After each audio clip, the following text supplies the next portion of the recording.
Film ini diawali oleh sebuah scene yang memperlihatkan suasana asrama Ojon Exam University. Di salah satu kamar pria, seorang wanita cantik non-seksoi yang bernama Tri baru saja terbangun. Rupanya, pesta semalam membuatnya oleng dan tertidur di kamar pria yang tak ia kenal. Tri yang masih puyeng meminta Carter untuk memberikannya parahmen obat nyeri kepala. Karena harus segera ngampus, Tri bergegas pergi ke asramanya. Lalu tiba-tiba ia berpapasan dengan teman Carter. Si bule keturunan Uchiha ini pun kaget ketika temannya berhasil kencan dengan bondon top kampus. Setelah keluar dari asrama pria, Tri dengan setelan bondonnya berjalan di tengah para mahasiswa dengan segala kegiatannya. Kemudian ia dicegat seorang pria atletis yang juga pernah kencan dengan Tri. Terlihat pria itu pun heran karena kini Tri seolah menjauhinya. Why, Neng? Why? Ternyata Tri kecewa dengan kencannya kemarin yang cuma memotoran pakai mocin Star MX knalpot bobok. Jelas gak level buat gue gitu loh. Mana spakbornya disebet dan membuat baju mahalnya terkena air jalanan. Dengan kesalnya Tri pun pergi. Setibanya di asrama, Tri bertemu dengan teman sekamarnya yang bernama Lori. Saat Tri sedang prepare untuk ngampus, Lori memberikannya kejutan sebuah cupcake yang kalau di kita mah namanya kue kukus. Ternyata hari ini adalah ulang tahun Tri. Tri yang levelnya selangit menganggap cupcake adalah makanan yang udik. Lantas Tri membuang kue tersebut. Terlihat Lori pun kesal dengan kelakuan bondon tercantik sealam jagat Pulau Paradis ini. Singkat cerita, Tri mendatangi rumah sakit untuk menemui pacarnya yang seorang dokter. Karena menurutnya, dokter itu jenis pacar yang berlevel. Sebelum mereka bertemu, Tri bertemu Lori yang juga seorang perawat di rumah sakit itu. Lalu, Lori mengingatkan Tri untuk jangan berpacaran dengan pria yang sudah beristri. Akan tetapi, Tri yang seorang bondon tercetar membahenol ini pun tidak peduli. Tak lama kemudian, Tri bertemu dengan Kang Dokter. Karena sinyal gabrut sudah terkoneksi, mereka pun langsung melancarkan adu jigong terlebih dahulu. Tapi tiba-tiba, betapa kagetnya mereka saat sang istri dokter datang. Sebelum terjadi perang antar Titan, Tri pun bergegas pergi dengan Watados. Singkat waktu, malam pun tiba. Terlihat Tri yang berada di kamarnya sedang memoles kuku kesayangannya pakai kitek cap avian. Lalu, temannya yang bernama Daniel mengajak Tri untuk menghadiri pesta dari komunitas Curhat Dong Moms. Akan tetapi, Tri mengatakan ia akan pergi belakangan, karena ia harus menunggu cat aviannya kering. Karena buat dirinya, penampilan adalah sebagian dari protokol maksiat. Singkat cerita, Tri OTW menuju pesta. Lalu, ia melihat rombongan supporter yang habis nonton pertandingan balap karung antar kampus. Tanpa ia sadari, seorang supporter terlihat memperhatikannya. Lalu tiba-tiba Tri melihat sebuah kotak musik yang tergeletak di lorong yang sepi. Ia pun merasa seseorang pasti akan memberikannya kejutan di hari ulang tahunnya ini. Tapi tiba-tiba, tanpa diduga, supporter tadi menampakkan diri dengan topeng tuyulnya. Lalu tiba-tiba orang itu pergi begitu saja. Di tengah ketakutannya, Tri menggunakan jurus ngibrit no jutsu.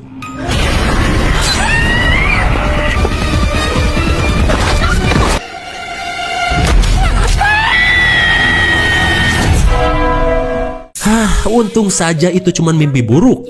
Akan tetapi, Tri terbangun di kamar Carter lagi. Ia pun heran karena suasananya sama persis dengan yang ia alami sebelumnya. Lantas ia pun dengan mudah mengetahui tempat obat sakit kepala di kamar Carter. Tak lama kemudian, teman Carter pun datang di waktu yang sama persis dengan sebelumnya. Dalam keadaan yang masih bingung, Tri keluar dari asrama pria. Ketika berada di luar, suasananya pun sama seperti sebelumnya.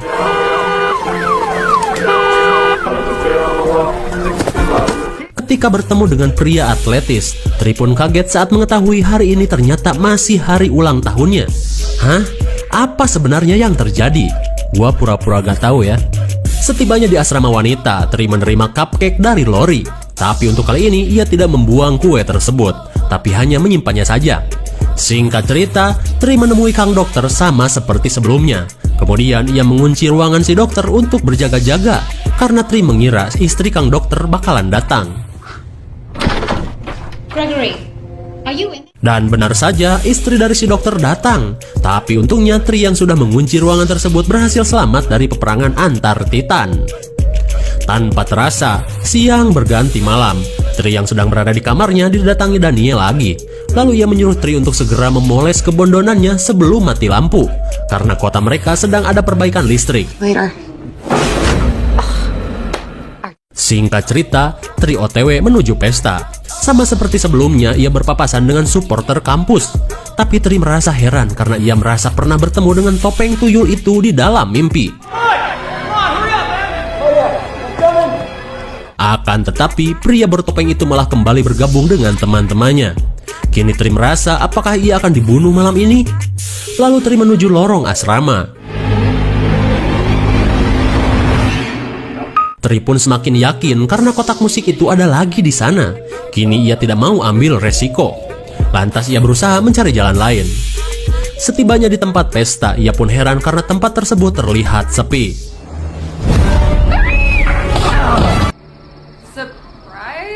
Rupanya, Tri mendapatkan kejutan ultah dari teman-temannya.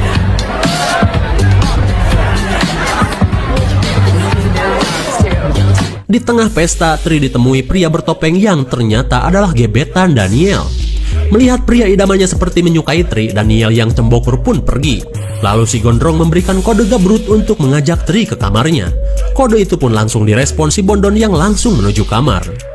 Sesampainya di sana, Tri merasa si Gondrong pasti akan memberikannya kejutan lagi.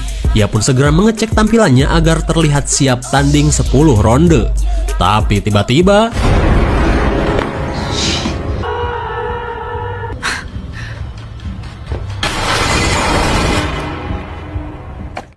ternyata si Gondrong. Tri udah kaget aja. Lantas si Gondrong pun memulai pestanya.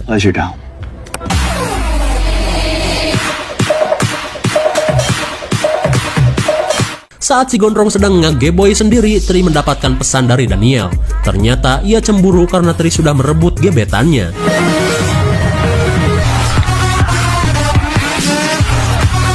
Oh my god, Tri nggak tahu si Gondrong lagi disikat psikopat. Lalu tiba-tiba...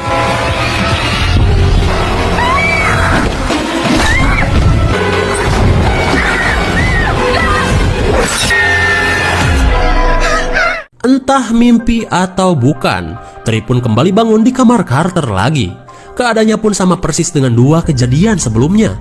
Dah fix ini time loop. Di tengah kepanikannya, Tri bergegas untuk menemui Lori. Sesampainya di kamar, Tri menceritakan semua keanehan yang ia alami. Ia pun bisa tahu bahwa seseorang akan membunuhnya. Mendengar bacotan si Bondon, Lori pun jelas tidak percaya, karena menurutnya mungkin itu cuma mimpi buruk saja. Dikarenakan Lori gak percaya, Tri pun menemui Carter di cafe O'John's Bajigur. Setelah menceritakan semuanya, untungnya Carter percaya. Lantas ia mengatakan bahwa kini Tri seolah memiliki banyak nyawa, dan dengan keuntungan itu ia bisa leluasa mencari si pembunuh meskipun harus mati berkali-kali. Dirasa usulan barbar itu masuk akal, Tri bertekad untuk mengungkap siapa psikopat itu sebenarnya. Gaskeun modar lur.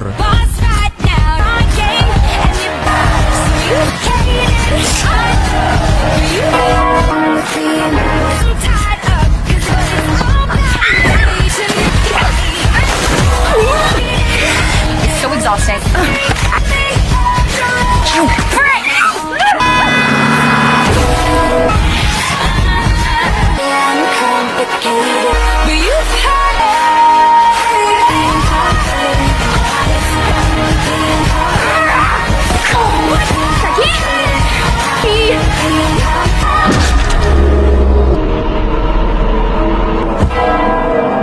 Tapi tetap saja, meskipun sudah beberapa kali mati, Tri masih belum bisa mengungkap pria bertopeng tuyul itu. Dan kembali bangun di kamar Carter. Kemudian, karena efek tusukan dan pukulan psikopat di kehidupan sebelumnya, Tri pun terlihat ripuh. Karena mati berkali-kali jelas membuatnya kena mental.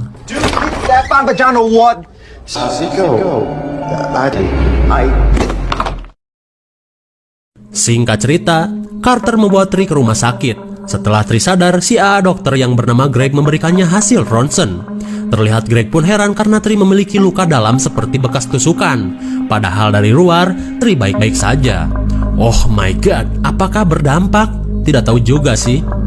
Kemudian, Tri berniat untuk pergi dari rumah sakit karena ia merasa psikopat akan terus memburunya sampai mati. Lalu, ketika si Greg gak ada, Tri bergegas ke ruangannya untuk mengambil kunci mobil.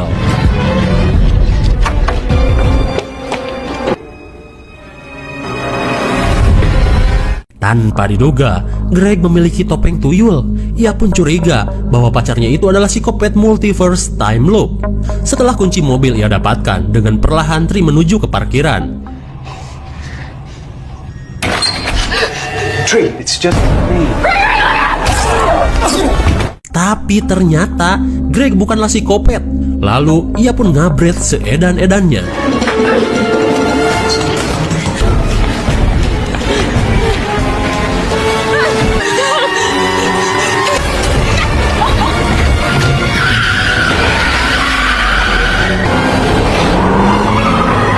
Tapi kali ini Tri berhasil selamat dari kebrutalan psikopat.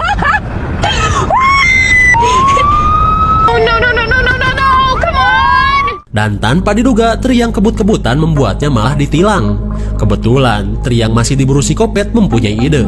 Ia pun merasa psikopat tidak akan bisa membunuhnya jika berada di penjara. Kemudian, ia meminta polisi untuk menangkapnya saja, dengan mengatakan bahwa ia adalah seorang bondon yang sedang mabuk dan ugal-ugalan. Mendengar pengakuan tersebut, Pak Polisi pun memborgol dan akan membawanya ke kantor polisi. Tapi tiba-tiba, ternyata psikopat selalu punya cara. Dengan mudahnya, psikopat akan melakukan fatality kepada Tri yang masih terborgol.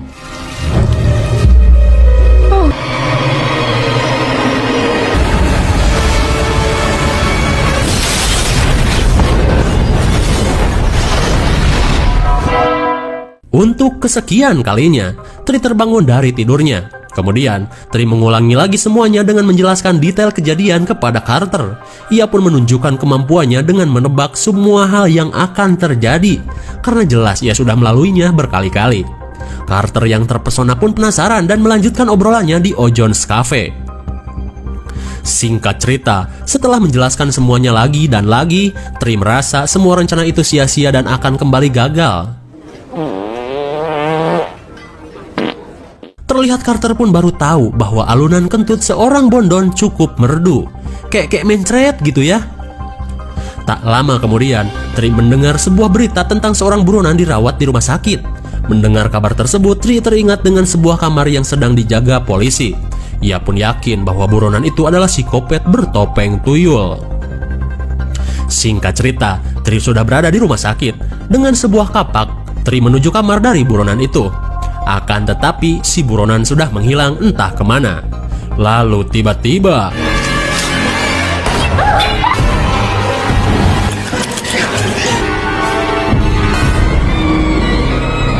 saat Tri sudah terpojok, ternyata dugaannya benar. Psikopat itu adalah seorang buronan.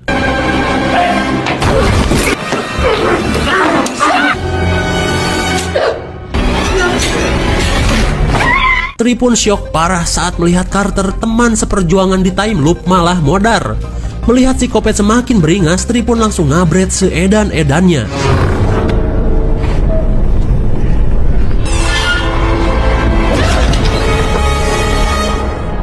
Inilah kesempatannya untuk memutus time loop. Tapi saat akan membunuh psikopat, ia kepikiran dengan Carter. Karena jika psikopat ini mati, nasib Carter akan berakhir tewas. Dan ini bukanlah jalan yang ia inginkan. Lantas, Tri berniat untuk mengulangi rencananya lagi, agar bisa membunuh psikopat tanpa harus kehilangan Carter. Lalu, Tri berniat untuk bunny jumping dengan tali di lehernya. See you soon. Meski lehernya sempat sengklek, ia pun senang karena caranya berhasil membuat Carter tetap hidup. Sementara Carter cuma bisa bengong karena emang udah teriset. Lantas, Tri yang sudah mengetahui siapa psikopat itu bersemangat untuk mempersiapkan misi membunuh psikopat di rumah sakit. Kemudian, kita melihat perubahan sikap Tri yang awalnya bondon, sombong, gak ketulungan. Kini ia menjadi orang yang baik dan penyayang.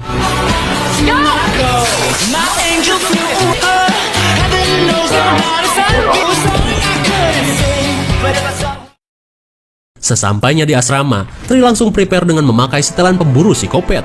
Ia pun berencana untuk melakukan aksinya bertepatan dengan pemadaman listrik.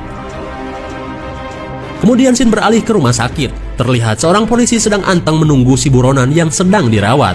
Kemudian Tri memperingatkan Pak Polisi untuk memanggil bantuan karena sebentar lagi buronan kopet yang dirawat akan kabur. Melihat Tri yang berhasil mencuri pistol, polisi itu pun pergi. Kemudian Tri menyelinap masuk ke kamar si buronan. Aduh, pistolnya malah dikunci.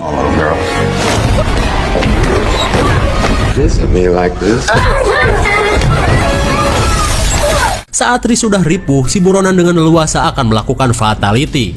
Tapi tiba-tiba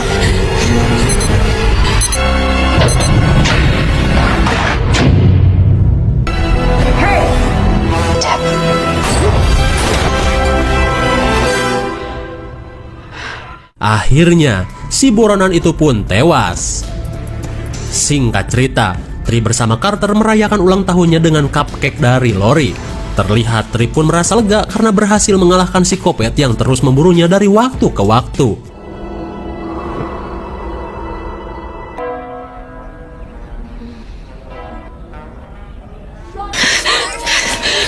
Dan tanpa diduga, Tri masih saja terbangun di kamar Carter.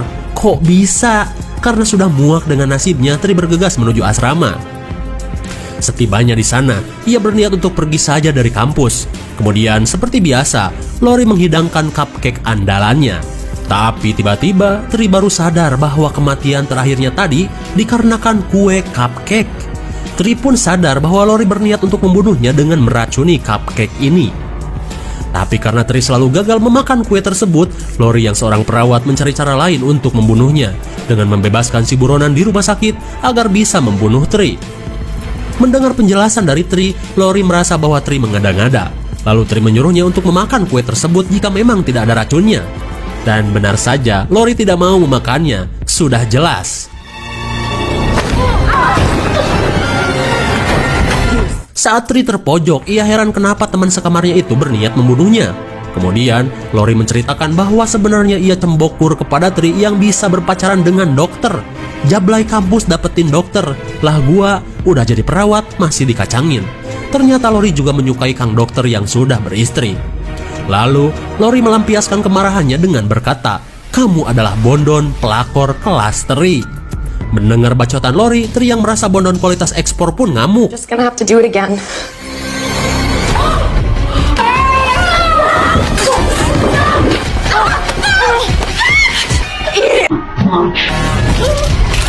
Ternyata dugaan Tri benar. Terlihat Lori pun panik saat kue beracun itu masuk ke mulutnya.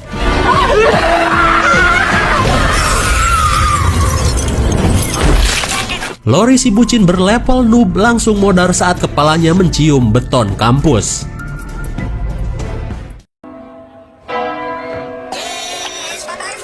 Betapa kagetnya Tri saat ia bangun lagi di kamar Carter. Apakah masih time loop? It's Tuesday the 19th. You made it. I'm gonna kill you! Stop with doing this! I'm gone! Ternyata Carter cuma ngeprank bondon pujaan hatinya itu. Yang nyatanya hari sudah berganti dan si bondon sudah terbebas dari time loop. Mereka pun bahagia dan akan bersiap membangun hubungan menggunakan adukan semen yang mantap. She's back. Get out. I just want clean underwear. Apakah ada kelanjutannya? Oh, jelas ada. Tunggu saja ya. Bagaimana? Sangat menegangkan sekali bukan? Kelakuan Tri sang bondon memang damage-nya tak tertahankan, bisa meluluhkan setiap lelaki manapun. Akan tetapi saat menjalin hubungan dengan si kang dokter, Lori yang seorang perawat dan teman si bondon rupanya cembokur karena ia juga menyukai si dokter. Hingga akhirnya Lori berniat untuk membunuh Tri dengan cupcake yang sudah ia racuni. Tapi karena rencana tersebut gagal, Lori membebaskan buronan yang ia rawat untuk membunuh Tri. Tapi untungnya, Tri yang terjebak di time loop mampu mengungkap siapa psikopat itu, meski ia harus mati berkali-kali. Tapi di akhir cerita, Tri akhirnya menyadari semuanya, dan biang masalahnya bukanlah psikopat, melainkan teman sekamarnya. Hingga ketika Lori tewas, Tri akhirnya terbebas dari kematian dari waktu yang terus menjebaknya.